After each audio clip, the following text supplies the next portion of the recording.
আসসালামু আলাইকুম। কবিটেক বাংলার পক্ষ থেকে সবাইকে স্বাগত।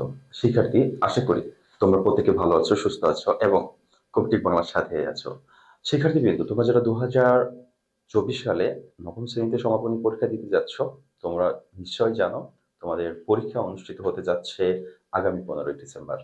তো এই 15 ডিসেম্বর যে বোর্ড ফাইনাল পরীক্ষাটা হবে, এক কথায় সমাপনী যে মূল্যায়ন পরীক্ষাটা হবে, এই পরীক্ষা নিয়ে তোমাদের মনে অনেক অনেক জল্পনা কল্পনা রয়েছে যে প্রশ্ন কেমন হবে, সহজ হবে কিনা, পারবো কিনা, পাশ করবো কিনা, এরকম অনেক কিছু। তো কবিটেক বাংলা সবসময় তোমাদের পাশে আছে, হেল্প করার চেষ্টা করছে সবকিছু, সকল প্রকার তথ্য দিয়ে। শিক্ষার্থীবৃন্দ, আজকে তোমাদের কাছে সবচেয়ে মোস্ট ইম্পর্টেন্ট বিষয় দুটা মনে হয়েছে, সেটা হচ্ছে বিজ্ঞান এবং গণিত, তাই না?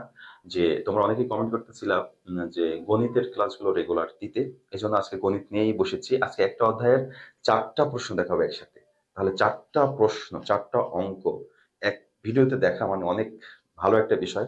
একবারে তোমার 4টা অঙ্ক শেষ হয়ে যাবে এবং অধ্যায়টা প্রায় তোমার কমপ্লিট হবে। শিক্ষার্থীবৃন্দ, এই জন্য যারা এই মুহূর্তে আমার চ্যানেলে জয়েন করেছো, অবশ্যই চ্যানেলটিকে সাবস্ক্রাইব করে বেল আইকনটি অন করে দিবে পরবর্তীতে সকল প্রকার ভিডিও নোটিফিকেশন সবার আগে পাওয়ার জন্য। শিক্ষার্থী, একটু বিষয় আমরা যদি চিন্তা করি, আমরা যে অধ্যায়টা নিয়ে এখন আলোচনা করবো সেই অধ্যায়টার নাম হচ্ছে লগারিদম, তাই না? অধ্যায়টা আমাদের মূল যে বইটা আছে সেটা হচ্ছে 3 নম্বর অধ্যায়। এই লগারিদমের জাস্ট কয়েকটা সূত্র মুখস্থ করলেই আমি অঙ্কগুলো কমপ্লিট করতে পারছি।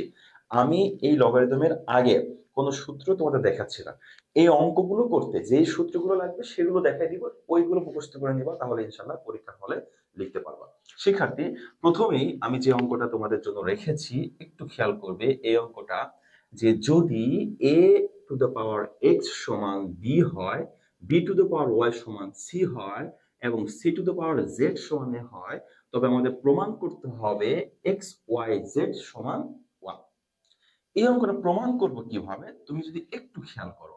দেখো, এখানে আমরা দেওয়া আছে বলে লিখে নিতে পারি যে দেওয়া আছে, তোমরা পরীক্ষার হলে এভাবেই করবা, যে দেওয়া আছে a two the power x সমান b, b two the power y সমান c এবং c two the power z সমান আছে a। এই তিনটা জিনিস তোমার রাশিটা দেওয়া আছে। এই তিনটা রাশি থেকে তুমি যে কোনো একটা রাশি নিবা, যে কোনো একটা। তুমি মনে করো যে এটা নিতে পারো, এটা নিতে পারো, এটা নিতে পারো। আমি মনে করো মাঝখানেরটাই নিয়ে নিলাম, বি ওয়াই সমান সি। এই জিনিসটা আমি নিলাম, যে কোনো একটা নিলেই হবে এই অঙ্কটার ক্ষেত্রে।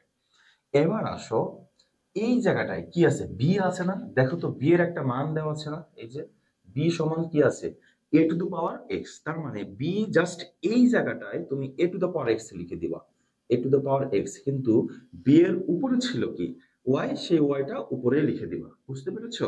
মানে এ বি এর মানটা জাস্ট এতটুকু বসেছে, বি এর উপরে যা ছিল তাই বসিয়ে দিয়েছি। ডান পাশে কি ছিল, সি।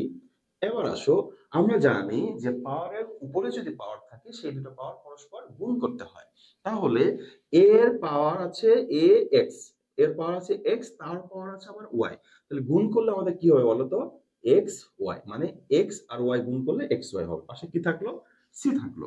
এবার আসো, এই দেখো এখানে আছে কি এ, আর এর সমান আমাদের আরেকটা মান আমরা এখানে পেয়েছি C to the power Z, সেই মানটা বসাবো। কিন্তু এর উপরে পাওয়ার আবার ছিল এক্স ওয়াই, সেটা উপরে দিয়ে দিলাম।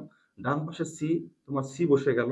এবার আসো, এখানে আবার পাওয়ারের উপরে পাওয়ার আছে, মানে জেড, তার উপরে আছে আবার এক্স ওয়াই। তাহলে গুণ করলে আমাদের হবে এক্স ওয়াই জেড সমান সি। এবার দেখো, এখানেও সি চলে আসছে, বেস, এখানেও সি চলে আসছে। এখন আর মান বসানোর কিছু নাই। এই সি এর উপরে কিছু নাই মানে কি, মনে মনে এক আছে। এই পাশের সি সি তুমি যদি বাদ দিয়ে দাও, তাহলে এখানে উপরে থাকে এক্স ওয়াই জেড আর এখানে থাকে কিন্তু ওয়ান। এই যে আমাদের প্রমাণ হয়ে গেল এক্স ওয়াই জেড সমান ওয়ান। অঙ্কটা প্রমাণ করতে বলছে বলে আমরা লিখবো হচ্ছে প্রুভড, পি আর ও ভি ই ডি। ইংলিশে এভাবে লিখতে পারো অথবা বাংলায় লিখতে পারো প্রমাণিত। শিক্ষার্থী, যে অঙ্কটা দেখালাম এই অঙ্কটা কিন্তু মোস্ট ইম্পর্টেন্ট, এটা তোমার শিখতে, অঙ্কটা একেবারেই সহজ।